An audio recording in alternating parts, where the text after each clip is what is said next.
आणि गडचिरोलीमध्ये सर्पदंशाने 3 विद्यार्थिनींचा मृत्यू झाला। त्या संदर्भात आदिवासी मंत्री, आदिवासी विकास मंत्री अशोक उईके सध्या बोलतायत।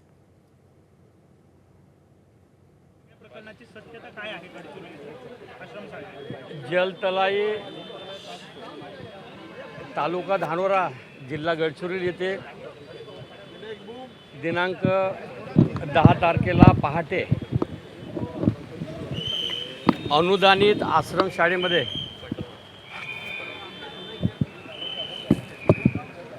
मुलींना सापाचा चावा झाल्यामुळे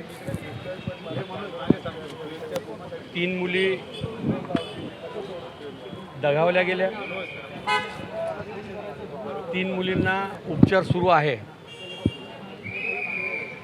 एका मुलीला नागपूर या ठिकाणी GMC मध्ये उपचार सुरू आहे। 2 मुली गडचिरोलीमध्ये। अशा परिस्थितीमध्ये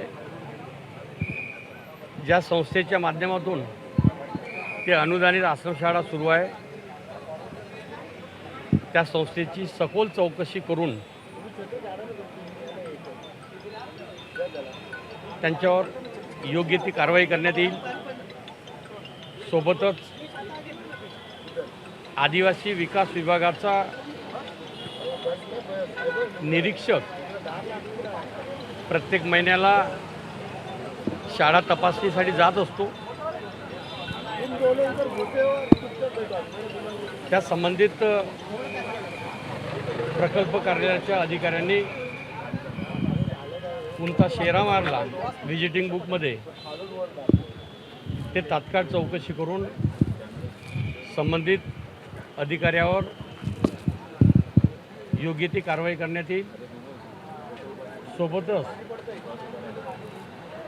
महाराष्ट्रामध्ये अनुदानित आश्रमशाळा कार्यरत आहे त्या सर्व अनुदानित आश्रमशाळेची ट्रस्ट संस्थेद्वारे मूल्यमापन करण्यात येईल। अशा प्रकारचं आज महाराष्ट्राचे मुख्यमंत्री देवेंद्रजी फडणवीस, एकनाथजी शिंदे आणि सुमित्राताई आणि सर्व मंत्रिमंडळासमोर चर्चा झाली। यानंतर अनुदानित आश्रमशाळेमध्ये एबीपी माझा, उघडा डोळे बघा नीट।